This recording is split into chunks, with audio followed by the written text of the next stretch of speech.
last week.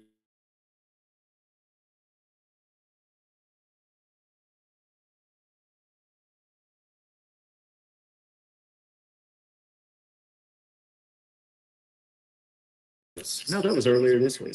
I think it's that phone.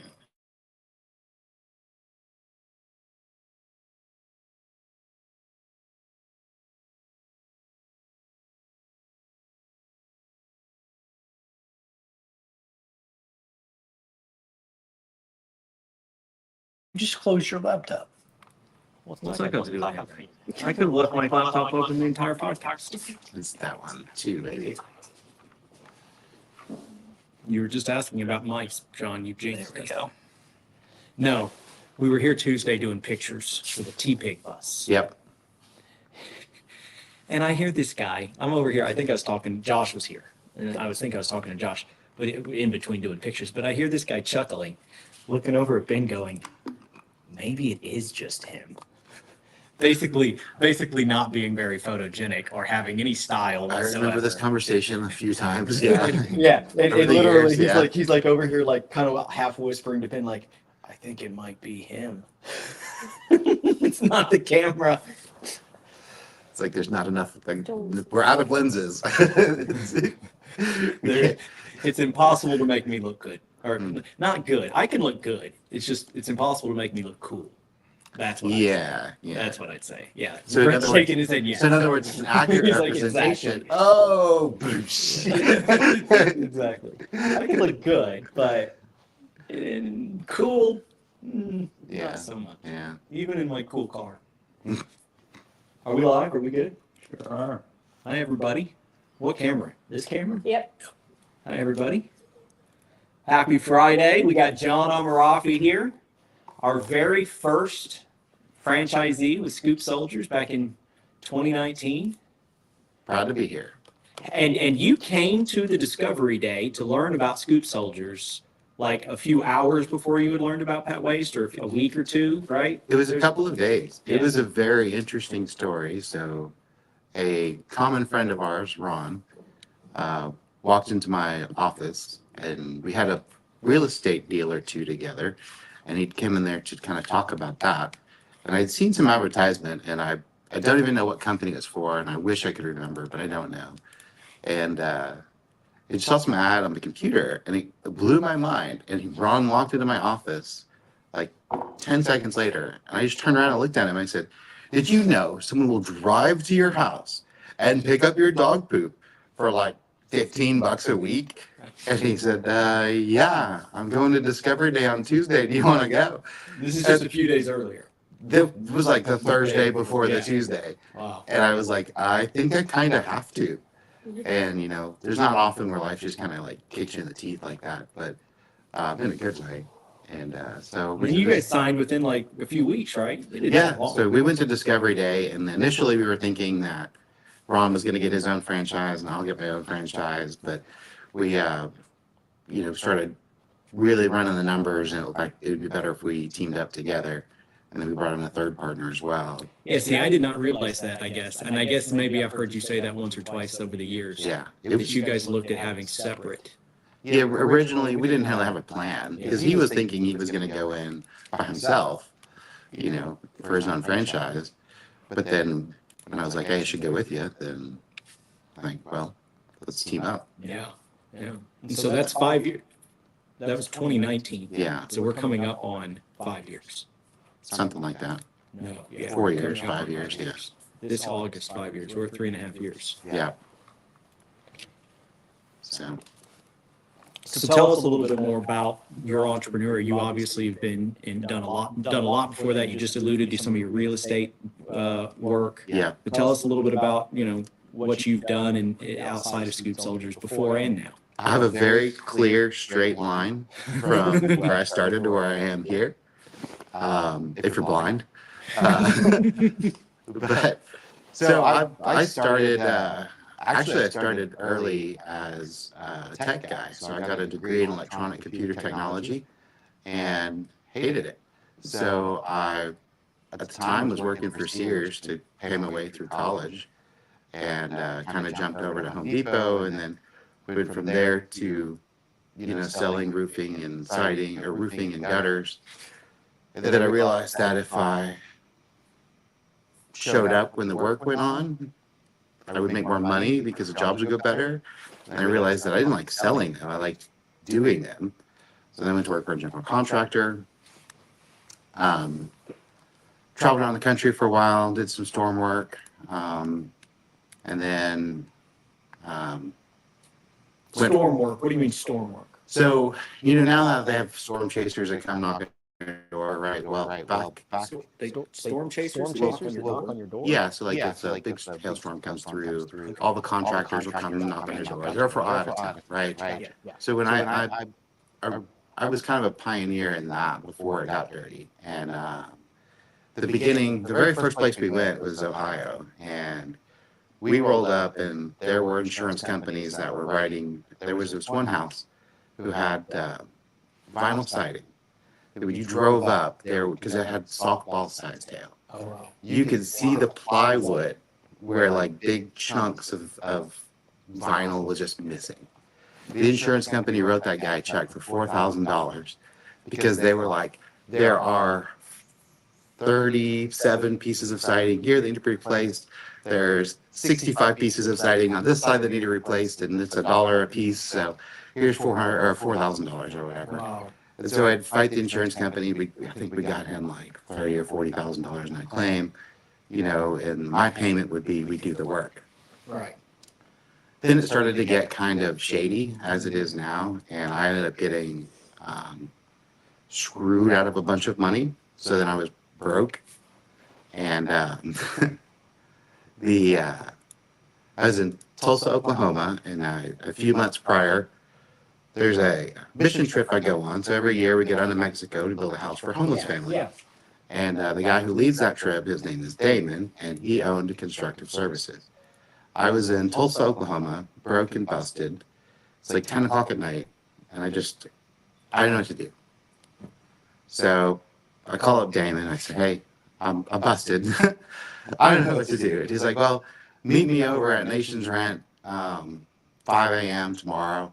Just ride around with me. We'll figure it out. I said, okay. I have the phone, and I was like, that's halfway across the country. I threw everything out of my car. So where was he? You were in Tulsa. He was in Dallas, Okay. or Garland, the Dallas area. Yeah, so I drove, 5 hours, got 2 hours of sleep, and showed up like, no big deal. I'd always been there, and rode around, and he said, why don't you come work for me? We'll figure it out. And I said, okay. So I went to work for him for a couple of years, got some experience, and then This is doing concrete? this is doing concrete. Constructive Services is just concrete even back then. Yeah, well, it was concrete, and then they got into asphalt, and asphalt actually didn't treat them well. They got into a bad asphalt deal and had to essentially close down. So we all kind of got laid off. I became a commercial superintendent, and I did a bunch of high-rise tenant finish outs, remodels, paint work.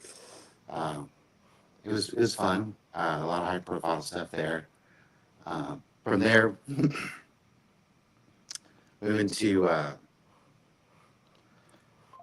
I started working we built some apartment complexes, and we had good luck, and then 2008 came around, and then we had a big project, so I was able to finish it. So this is not a straight line. No, it's very like we should do a warning because EJ and I have had previous conversations. They are all over the place. Oh, yeah. So, But but you anyways, plan on being quiet for now. yeah. Keeping it on track, kind of, by being quiet. Right. So then we went from there. I built apartment complexes, and then they laid me off because it was they weren't building any more of them. So I called up Damon again, and I said, "Hey, I don't know what to do. I'm busted. I'm on the beach. I had this conversation before," and he said, "Well, he had still kept Constructive Services open, and it wasn't really doing much. Maybe 1 or 2 jobs a year that were real small, but it was still a thing." And he said, "Hey, if you want to take it over, try to build it back up again. Let's make a deal." So that's what I did. 2011, I took that over, and I've been growing it. That's been your consistent thing for a dozen years or more. Yeah, that's been my pay the mortgage, bread and butter, steak and potatoes. Like that's been the my main focus. Awesome. And then But you've done like 15 other things. I have, and it all kind of stems from that. So one of my clients at the time, a guy named Mike, he did a parade float every year, the Greenville Avenue St. Patty's Day parade. It's 100,000 people. It's a big party. And he said, hey, I usually go rent a trailer from U-Haul and build this parade float every year. Instead of U-Haul, can I just rent one from you? And I said, well, I have a parade float.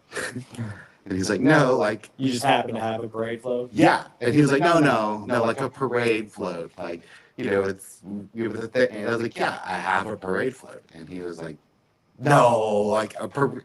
And so I was like, yeah, let's go. So we got in the truck, drove to the lot. And it was like, it was a converted hay wagon. It's, like 28 feet long and 8 feet wide. And it's got rail, it was like, this is perfect. So that kind of was the beginning of a relationship there. Ended up hiring him at some point to work for me, and then he wanted to get into real estate, so he spun off. And this is who I've met. He's up in Nashville. That's correct. Okay, Yeah. okay. And he's up in Nashville and does a lot of real estate now. Yeah, so now he's up there. We partnered in a real estate fund. So we lend money to people who fix and flip houses because we learned that we'd make some money on some deals, we'd lose some money on some deals, but the bank makes money on every deal. Right. Because you did an Ugly House franchise with him I too, did. right? Or did something there, and you learned a bunch of tough lessons there. Yes. You learned, like you just said, and I know we talked about this before, but I love the way you say it.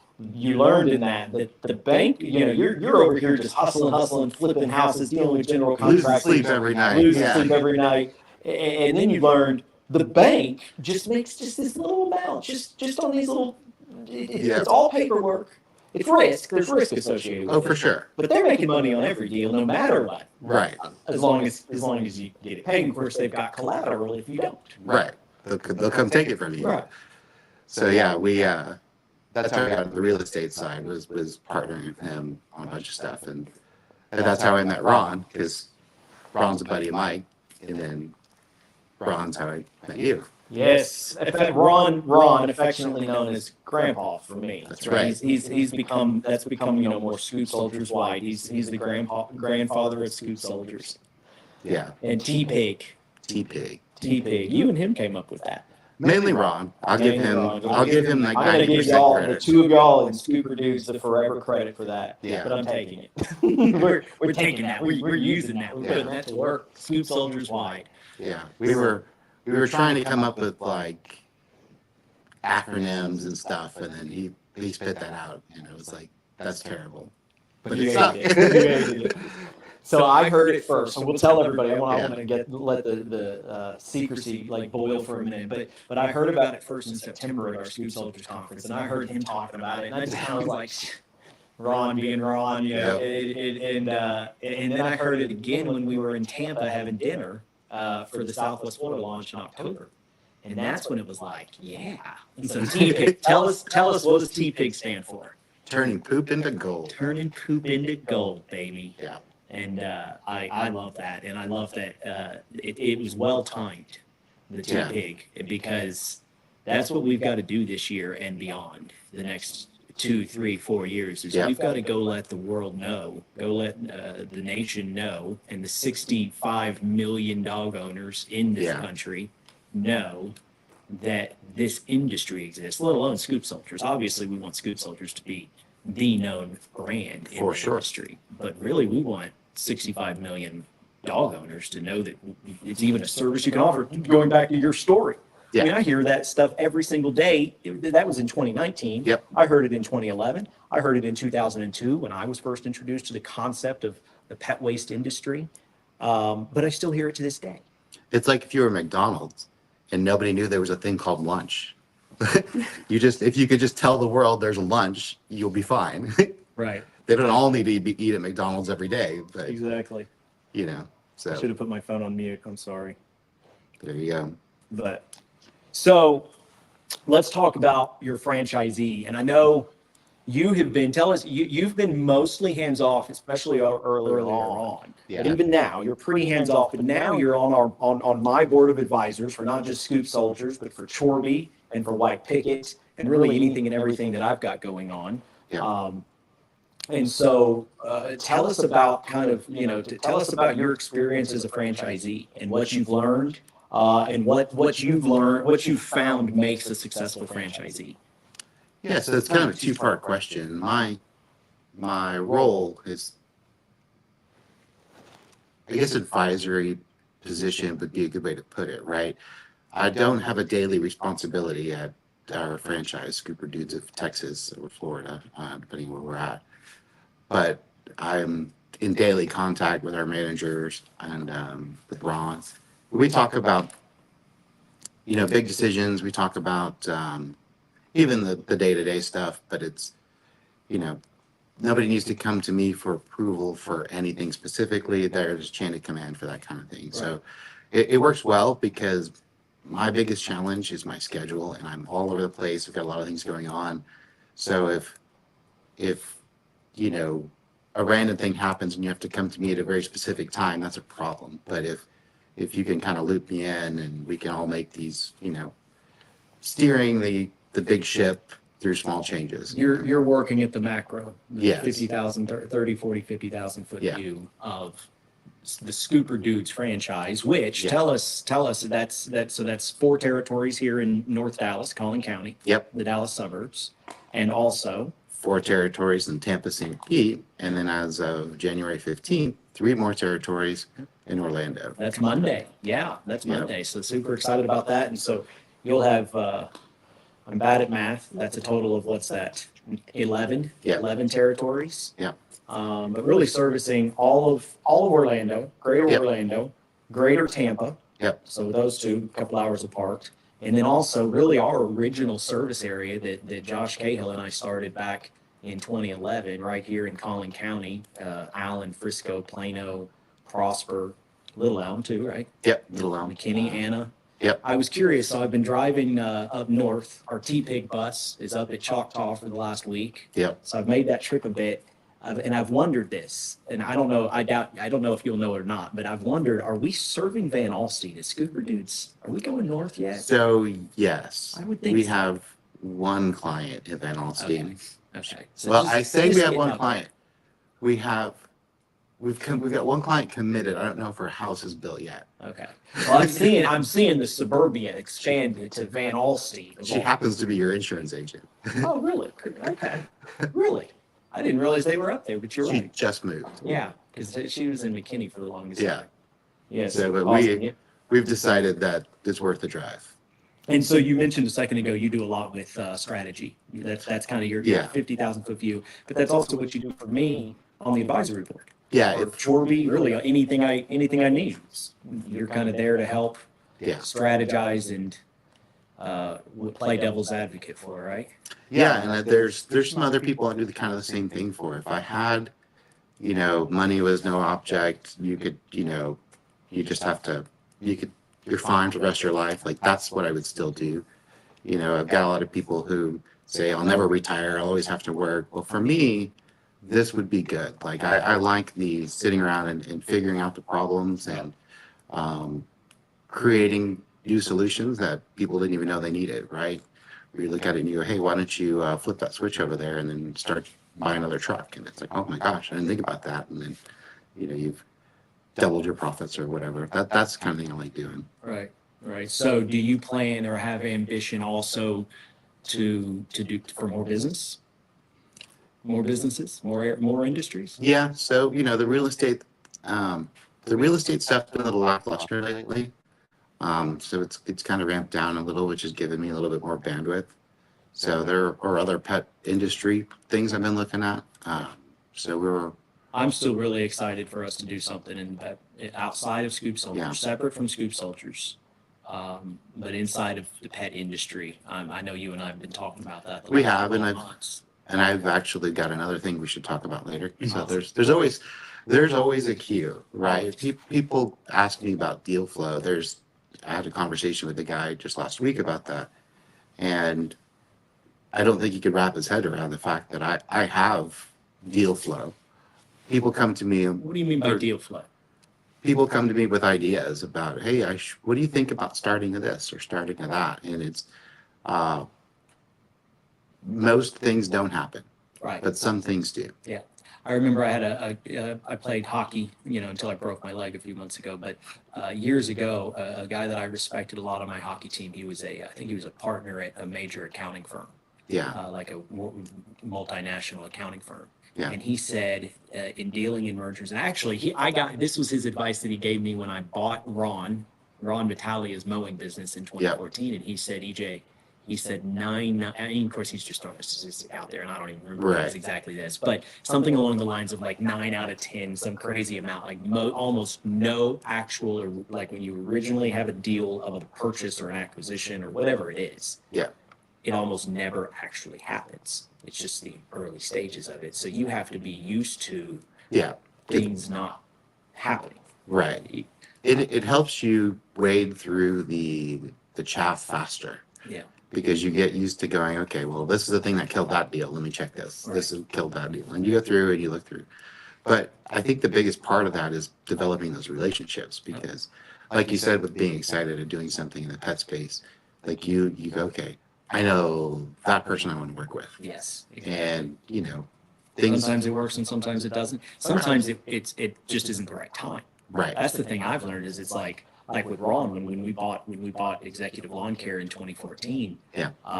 I think I had been poking that idea. Hey Ron, what do you think of me? Why don't you just sell? You don't like these 12-hour days? Because Ron very much so. He was in these 12-hour days. Yeah. Because it was at his house. The guys were there, and it took about a year to 2 years of me just kind of poking, and before we got a deal. The only other acquisition I've only ever made 2 acquisitions, was Michael McCord, our controller today. He was a competitor, mowing yards, but prior to that, he was degreed in accounting. And so he came on, and now he's our accountant. But when we did that deal, I had spoken to him 3 or 4 times, didn't have any relationship with him really, but I had at least spoken to him. He knew who I was, I knew who he was. We had a common mutuality within the industry, but also a common respect, though we didn't have any real relationship. And so when the time came that he was looking for, some sort of an exit, it was able to happen, and it happened pretty smoothly. But it was kind of years in the making in so many ways. Yeah, and I think most deals are that way. The bigger the deal is, the slower it goes. Yeah. And people want to feel a comfort level, and a lot of times it's being there, and then whenever they're ready, Right. it's who they know already. Yeah. So, Now, so I just this is just a question that came up kind of at random. We're spitballing here. Have you made any acquisitions? well, we did acquire 2 other scoop shoulders. Yes. So you're right. Thank you. Franchisees. Thank you. I knew I was like, this is going to be the dumbest question, because it was like something that's so obvious. So you did. Yeah. You were our first franchisee, but you acquired a territory to your north that had been another franchisee. Yeah. You acquired a territory to your south. Yeah. And so. So if you look at the shape of our territory, it's very strange, but it's because of that. We started with 2, and then we acquired 2 more. Right. I think it's common, though, in the franchise world Yeah. for the original territories to be the strangest in some ways. Right, because you learn as you Because you go. learn it, exactly. Yeah. And that's the other thing you talk about. You were talking about the value of relationships as you Yeah. go through and work through your day as an entrepreneur, and just looking at different deals and opportunities. Yeah. You've got the relationship, but what you've also got is that you're learning. I approach I can learn from anybody and everybody. Yeah. And that's the other, I think, big point there. Yeah, and there's been some other stuff in the past, but it's usually it's kind of hard to say that I don't. And I say acquired. I don't really acquire companies very often at all. I just usually hire all the people and buy all the stuff, Right. and then That's always been. it's easier to start clean that way. I've always found it hard to find what somebody's offering for a business. What somebody's offering and what I see it being worth is usually not. Yeah, even there's always close. it's because it's their baby, right? Right. I'm the same way. If you told me tomorrow you want to buy constructive services, like everything's for sale in my world, I'd give you a number, Yeah. but you'd be like, It's are not you crazy? Right. Exactly. And I would say the same about my. Exactly the same about my businesses. Now I've sold lawn routes Yeah. over 15, 20 years. I've sold 12 clients here, 25 clients there, 100 clients years ago. Right. But I've never really made any real exit in that regard. But I've also never made acquisition, and it's usually because, like, kind of what we're talking about. Right. There's just rare. It's rare that the deal can come together. And I've always found it fascinating that mergers and acquisitions are happening every single day Yeah. on businesses that maybe even I looked at and was like, I can't fathom it being worth that. And a lot of it is the hesitation that I naturally have, right? Because you go, if a business is great, and why are you selling? Yeah. Right? Exactly.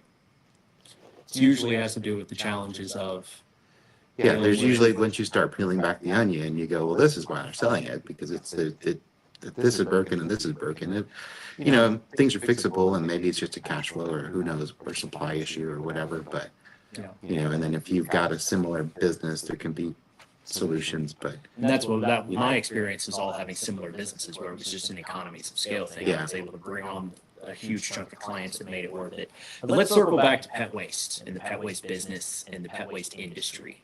So what are you hoping for, and what do you see with this industry? We were talking earlier about the potential in the industry and how few pet owners in all of Yeah. our markets still don't know that we exist. What do you see for the industry, for your franchise over the next 5-7 years long term? I'm a pretty strong believer that there is a migration of service businesses.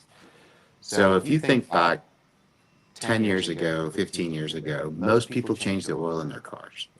I know no people who changed the oil in their own cars. Right. I know 5 years ago, 7 years ago, very few people had a lawn service. And now I'd say market penetration of that is almost 50%, right? It's pretty deep. I'd say it's more than that even in Yeah, maybe, yeah. like in Collin County Right. suburbs. I'd say it's even more than that. For sure, especially in that upper middle class area. Yeah. And if you look at, okay, groceries, 10 years ago, someone said, hey, you're going to pay for grocery delivery. It'd be like, you're insane. I'll just go to the grocery store. But that's really common. And food delivery, all of these things So are. it fits into this convenience economy that is. Yeah, I feel like when the market is going to become aware that this is something that maybe 30% of the pet owners might have. Yeah. And interestingly enough, and it's sad, I'm almost embarrassed that I've gone a dozen years in the pet waste business, and I've never gone to Google and asked a simple question, at least not that I remember until 2 weeks ago, and that is, how many dog owners are there in the United States? And I just did this like 2 weeks ago, and it was 65 million. Right. And then I had Jeremy Langlitz go back and look at our national footprint at Scoop Soldiers. Oh, yeah. Okay. And so he calculated that we service potential, so our service area, our geographic service area has a population of 58 million. So more than, I'm bad at math and percentages, but somewhere around 14, 15%, 16% of the national population. So if you do rough estimation, 65 million, we can service somewhere around 10 to 15% of those homes with dogs. Right. And you're exactly right. As the market penetration happens, as people become aware of the service, which I think is something that'll continue to, I think it'll take another 3, 5, 10, 15 years. It'll take also somebody or an organization to do kind of what we're talking about doing with our T-Pig initiative and our tour, our national tour for industry awareness. I don't think we've had that in this industry where there was a business large enough and or willing to be able to invest the resources in just going on a major PR. Yeah. It's always been more reactive, like, okay, people go on Google and they search Pooper Scooper and they discover the industry. It's always been a very reactive, kind of putting it in the client's hands. But now I believe we're at a point where it could be mainstream, so to speak. It could be known. And if every dog owner knows it, we are going to be 100 times our current size. And that's the way I look at it. Oh, minimum. Yeah. It was 100 times. Yeah. I like There's a there's a tipping point, right? Where all of a sudden, it's like cell phones, right? Like very few people had one for 5 or 10 years, and then everybody had one. Exactly. It's It's critical mass. critical mass. That's what I was I thinking. used to listen to this guy talk about this in a multi-level marketing business I was in. Yeah. He talked about this, but he was brilliant the way he talked about how electricity took this many years to go from 10% market penetration Right. to 90%, but how every technology stacked on top of the previous technology. And we're talking technologies here. I know we're talking home services, but it does. It's similar, But, yeah. but because of technology, critical mass gets reached faster. Yeah. But what hasn't happened is that's happened. You used lawn mowing as an example. You used oil changes as an example. Yeah. The pet industry has been growing by leaps and bounds, just across the board. Anything revolving around people's pets has been growing like mad for the last 25 years. Yep. But the pet industry, the pet waste industry, is still just the potential. I can't sit still. I want to like jump up and like I don't know, go knock Yeah. on doors and pet some dogs or something. I got Yeah. mad at my dogs yesterday, so I've been feeling a little extra empathetic today now because I'm like, okay, How do you feel about it? Oh, Yeah. they destroyed it. These dogs. I have these books up here. Okay. Yeah. You I did. don't even know. They had to be like mad at me because they got up and ripped half of these books down. Of course, the ones I got for Christmas, the newest ones. Oh no. I had like 3 or 4 hardback nice books just destroyed when I came home yesterday. My backpack was ripped open. They weren't happy with me apparently, so we got in a fight. You're like- you're gonna Yeah, I get. think that's what it was. I got him spayed. Oh yeah, that's right. So- Remember this conversation about the satellite dishes? Yes, so they had just gotten those off in the last 2 days. The cones. The satellite dishes, the cones, exactly. Yeah, So that's why. That makes sense. they, I tear your books up usually- too. Yeah, I don't usually get put in a bad mood over those sort of things. Like Yeah. usually I'm just like, Yeah. it is what it is. Part of owning a dog. Right. But I don't know what it was, but last night it just it put me in a bad mood. Wow. But Yeah. well, John, it's been awesome having you. Thank you for coming on the thank Pet you. Millionaire podcast. Thank you all. Thank our listeners. Follow us, like us, comment. Do what? You're already at it? Yeah, it's been 30 minutes. I usually do about 30, 35 minutes. You go closer to an hour. Should I? I don't know. I mean, I could. How's the weather? No. Cold and getting colder. I want to know from you, John, Okay. someone who's interested in a pet waste removal franchise, hopefully Scoop Soldiers. What are the elements of someone who's going to be successful as a franchise owner? Repeat that. Good question, Ben. And that is why, actually, everybody, Ben will be joining me on these Pet Waste We have new Millionaire cameras podcasts and coming mics up. coming in. Once the cameras and the mics come in so that he can help guide me through the interview process here. He's much more skilled at it. But no, I now I've already forgotten the question, but you heard the question. So the question, I'll hold your hand. it's a great question. So what is important for a new franchisee? So like Somebody- what are the elements of an entrepreneur who's wanting to get into the pet waste removal? Yeah, so one of the important character aspects that you need to details, right? Like Ron says stacking nickels to make dimes, right? I came from the construction industry, bigger numbers, bigger dollars, right? I look at something and go like, it's only like $5,000. It's fine. It'll be all right. We'll make it up the next one. Like with pet waste, it is nickels and dimes. You like if it's costing you 35 cents per house at scale, that's your entire year. Like you've got to be focused on building a team because you will have a constant rotating door. Not many people want to spend 35 years picking up poop and retire with a gold watch or a brown watch. But so you've got to build that team and constantly look after those processes so you're not, leaking little money pieces here and there or leaking time. So we're very detail oriented. We track the trucks, we track the techs, we verify, we follow after them and do quality QAs, we call them quality You're assurance. constantly focused on your technicians Yeah. and getting the job done and recognizing that You've got to be detail oriented, right? Like if you miss one pile, that's not okay. Like you're gonna get a complaint. And anytime the customer can call for a complaint, they might you're cancel. taking the convenience out of it. You're taking the convenience out of it, and my goal is to have a service where my clients don't even think about us. They just everything is golden. Their yard is perfect. They don't like if they gotta think about us, they might cancel. They might think how much money we're spending, and that's what I fear is canceling. So it's all about the details and the processes to make sure you're not leaking money Yeah. little by little. Here's a question for you. How do you foresee the 2024 year looking? We talked about this a little bit from an Yeah. economic standpoint, but just from your businesses and growth standpoint, how are you approaching 2024? Right. So I've kind of shifted a little bit. I was fairly confident a few months ago that we were going to have a very lackluster 2024 because it's higher interest rates in an election year. And then once the election passes, I don't think it matters who wins, but I think the economy will take off. A lot of pent up demand and people ready to go. And it made sense and it was pretty easy. But my concrete company is very much on the front end of economic development. Pet waste is very much on the back end. So kind of have a good view of things macroscopically. And I look at it and we have had a lot of quotes come in here lately. And there are a lot of big projects that they look like they're going to go. And I'm starting to get a little bit more bullish on 2024. I think what I said earlier, a lot of people saw. Like, I think makes sense when you say that, right? It's high interest rates, election An year. election year is almost always a Right. So weak year.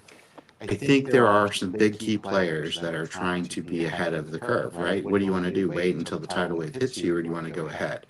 So I think that 2024 might be better than expected, just because there'll be a lot of new developments and new business ventures that'll kick off. They're softening interest rates, or they're supposed to be. Right. You're supposed to get I a haven't couple. actually seen evidence of that, but And you know, they say it might only be 1/8% by the end of the year, but just the signaling alone, I think, is enough to get things started. So I think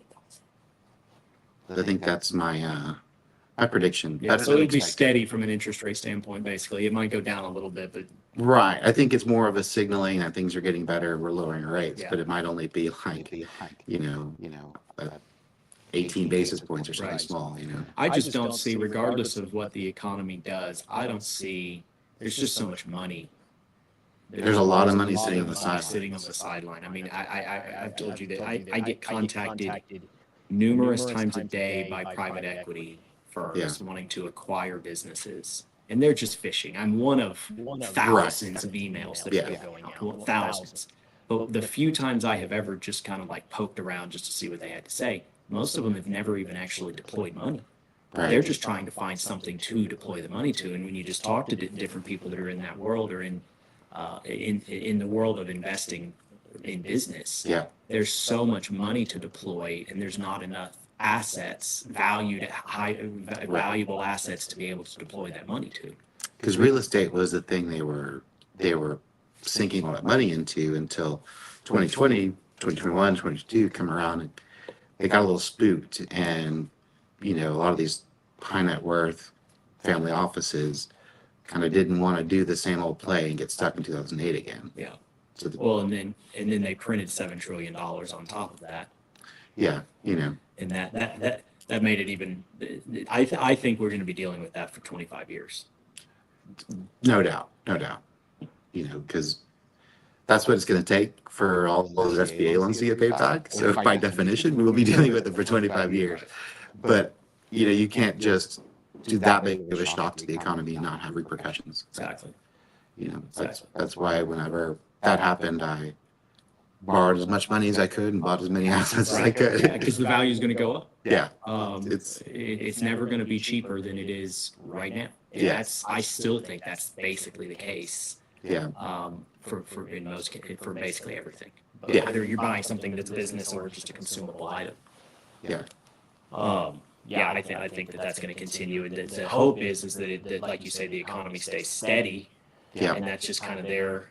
But I think what's going to help us more than anything economically over the long haul, over the next 10 years, 15 years, 20 years, and you've heard me say this is just my theory, is technology.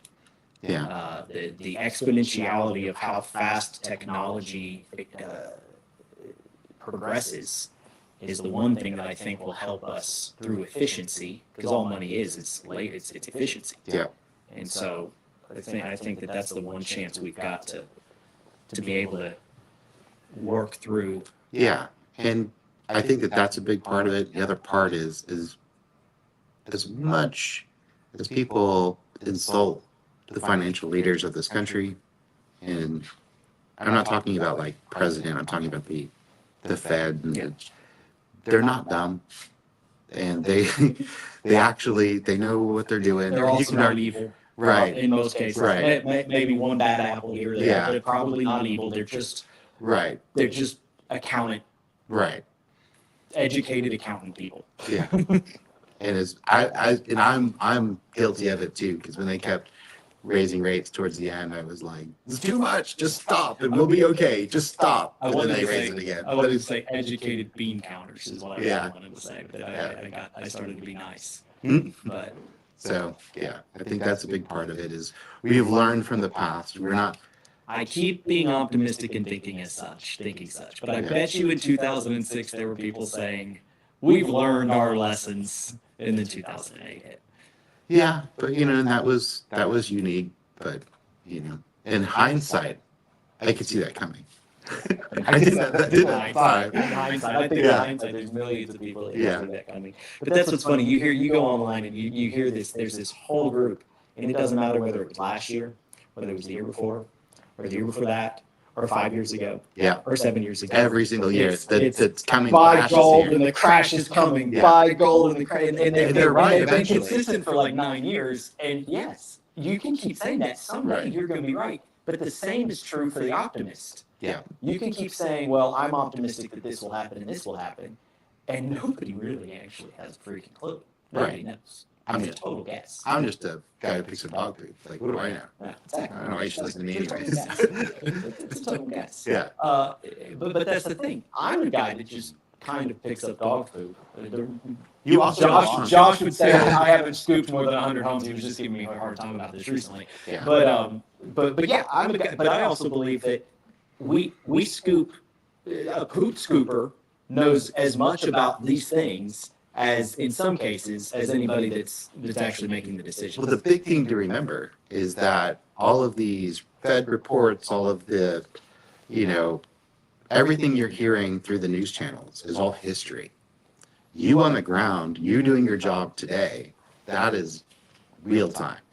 So when you go to the gas pump, and you go to the grocery store, you buy the bread, that's what the inflation rate really is. It's not what's released every quarter. That's from the quarter you already experienced. Right. So you're trying to drive from the back seat. So you've got to really listen to your today, not what. And you've got to manage what you can control. Yeah. No matter who you are, if you're listening, you've got to manage what you can control.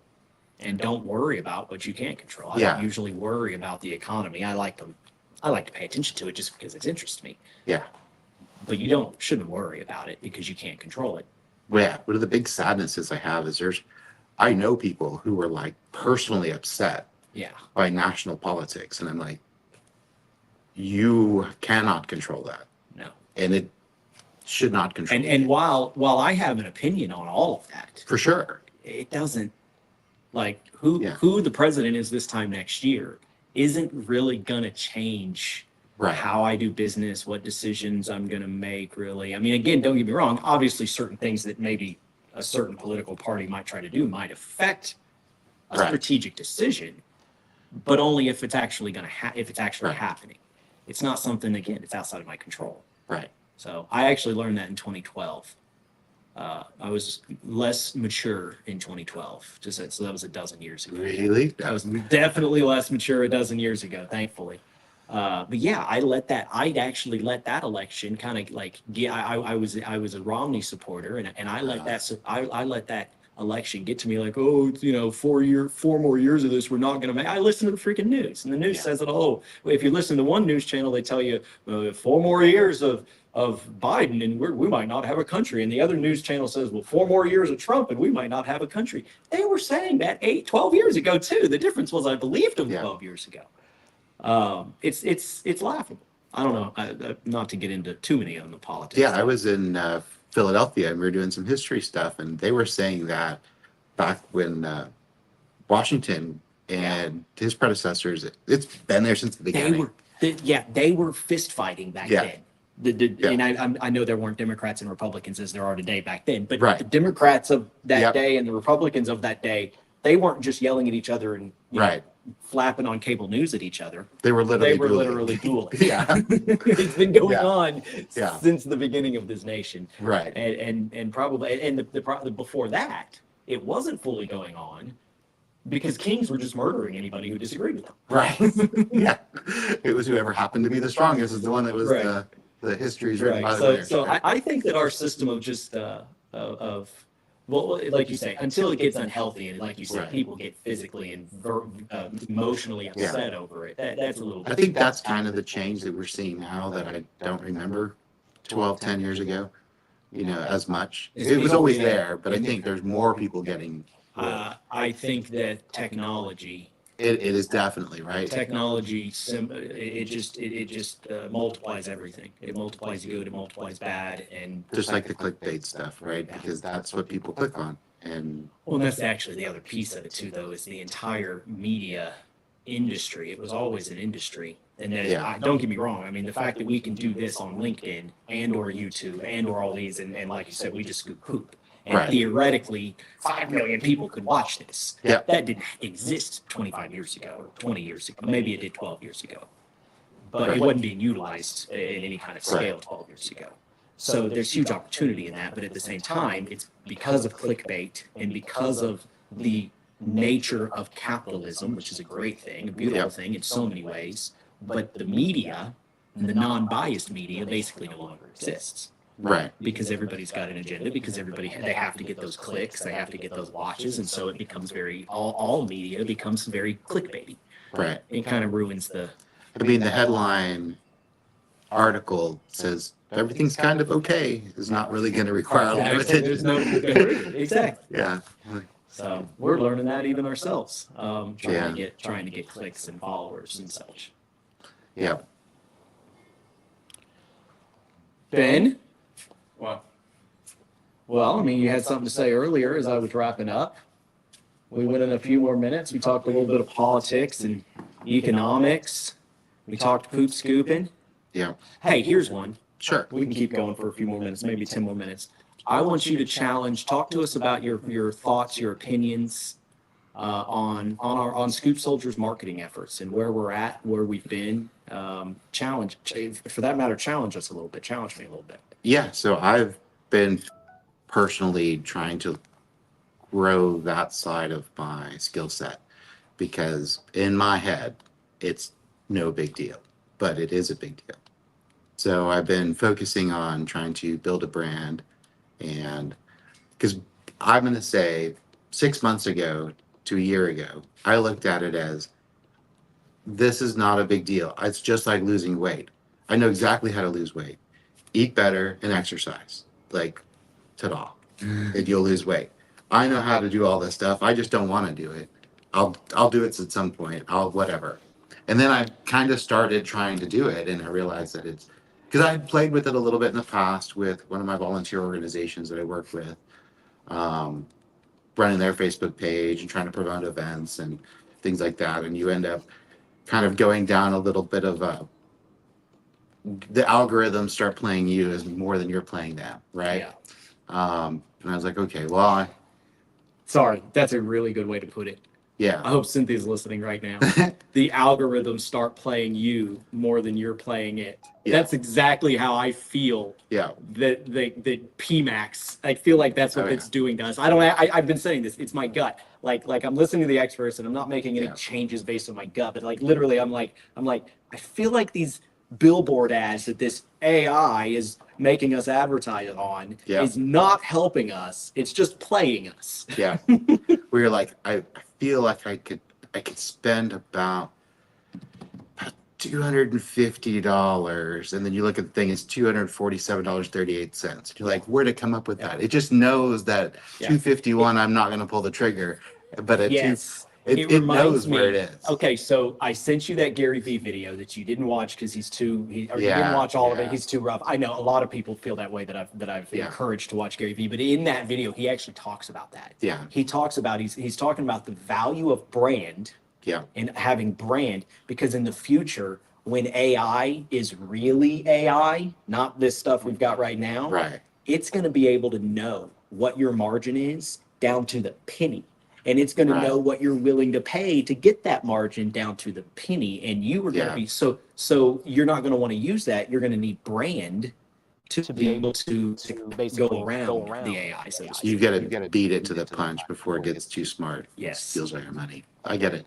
But now back to, yeah. So now that I've been trying to do it, it is more complicated, I'll admit, than I initially thought. But um, I'm learning a lot. We're doing a lot of research and growing my personal Facebook page. And I go back and forth on LinkedIn. I put in effort, and I have I don't remember, I think it's like 5,000 or 6,000 like links and 10,000 followers or whatever. You got that, you're beating me by like 5 times. But yeah, I've got a pretty good, That's pretty good. following. But that's because when LinkedIn first showed on the scene, I signed up for it and kind of found a little, because you weren't supposed to link to people that you didn't have personal relationships with at the beginning. So it kind of limited everybody's network. Right. But I found a little weird like circular loophole thing, and all of a sudden I could just like click. So I just decided one day I was gonna befriend every CFO, CEO, president, every C-level executive that I could find, and I did that. Gosh, I don't know how old LinkedIn is, but it was like year 1 or 2 of LinkedIn. Oh, wow. And then I got a thing in my email from LinkedIn saying it was the top 2% of LinkedIn. And I was like, man, that's pretty awesome. That's opportunity. Well, it was, except I did nothing with it. Right. And I literally didn't touch my LinkedIn for like 5 or 10 years. Yeah. But I would get these constant like requests, and I would just approve everyone who wasn't blatantly spam. Yeah. And then here recently, I've kind of kicked up the effort again and started building that network out, to try to grow that following. And so it kind of had a head start. And it's a very old account, so that also helps, right? Yeah. But I have pushes for LinkedIn here and there, and I've been trying to do the Facebook thing. I have been very bad at making videos. I have made like 1 in the past 6 months. But I told myself several times I'm going to start making videos because I'm bad at making videos. And everybody tells me, including you, how do you get good at making videos? You just make videos, and then you will get better at them. Because They say it takes 100 to get pretty good at them. So can see I'm that. well over 100, and I'm not that good at it yet. But I'm also a somewhat slow. So I'm figuring by 250, I'll be pretty good. But we're not quite at 250 yet.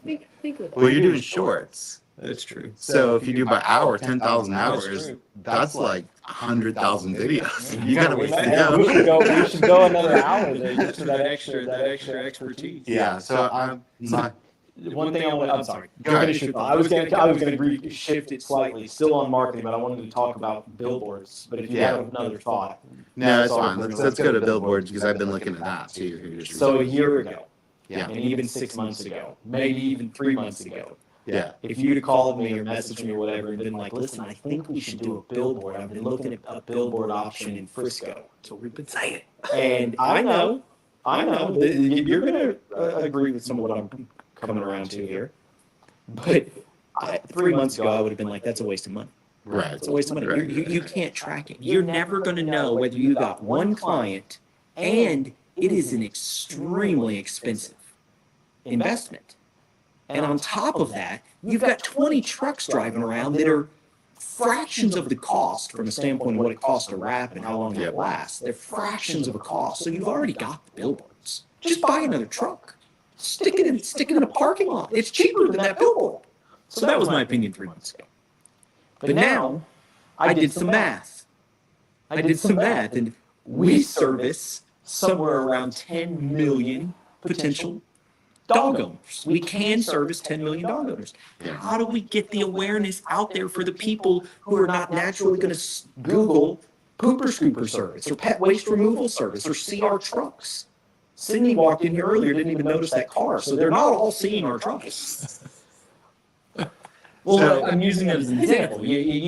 People don't notice. Well, there's- You got to get in front of them, and so maybe we are So I've evolving got- at the size of the company is what I'm getting at. To come full circle, we're getting to the size where PR Yeah. needs to play a part, and so I plan to spend my year on that. if I can have our franchisees investing in that with me, that's just going to further the brand. Right. So and the I'm efforts. currently waiting on artwork because I've already made my decision on that because I found a service. So there's been a lot of change in billboards. Years ago, I did a lot of billboards with the Homevester stuff. Yeah. Where you buy remnants and you buy crop billboards out in the middle of nowhere because you know that no one's going to buy the billboard later. So they're not going to come take down your sign when you stop paying for it. There was all kinds of tricks, right? Yeah. Because it costs them money to swap it out. They're just going to wait till somebody pays for it. So I buy a month out in the middle of BFE and sit there for 2 years. Right. But billboards have changed. We have technology. So now that billboard in Frisco that everybody knows about on 423 in front of the church, it's 11 cents a play. It's digital. How long is it up for? Because I'm assuming it's 60 seconds. So 60 seconds for 11 cents? That's not that bad. How often? But it gets real expensive real fast, I bet. So you have an ad budget. You have a budget per hour, and then you can set hours. And so there's agencies that sell this time. So I'm looking at spending money there, and then inside veterinarians' offices. So you got a TV here that's just rotating stuff in the background. A lot of bars and restaurants and those are also tapped into the same networks, and you can buy ads inside people's offices. Yeah. So that's all PR though, and branding. Oh, yeah. And you It's can much spend- more affordable than it used to be. Is what I'm saying. Okay, so it's more affordable, but it's still such a crapshoot, which is why it's always Right. been hard to stomach the spend. But we are getting to a point where Because we have to. it used to be $10,000 a month for a prominent billboard. Right.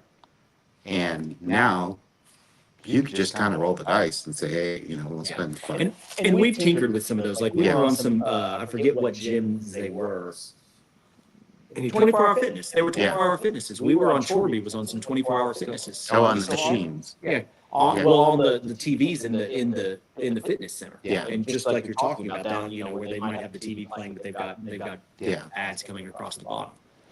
Just because, like you say, it was reasonably priced. It was like Yeah. $750 for the entire year, and it's going to get I mean, shown. we pick up poop. Maybe we should be in a lot of the bathroom TVs. That's a good idea. There's so much we can do with it. So much. Yeah. So and so everybody, as I quickly wrap up here, because we are now at the 1 hour mark. Thank you. Make sure to follow us. We are still getting our stride here. We've got some new cameras coming, but I want to give a quick shout out. You've seen the people around me. Ben's going to be on these moving forward, helping make sure they're better organized and I don't get ranting myself too much. But thank you, Brent, Sydney, and Ben, for putting this together and getting the consistency going here in 2024. So more to come from a Pet Waste Millionaire podcast. Y'all make it a great day. Thanks. Yeah, thank you, John. Thank you, John. See, thank you. This is why I got to have 3 people here. John, thank you truly. And thank you for all It was the a pleasure. for me And for the Scoop Soldiers brand. Thank you.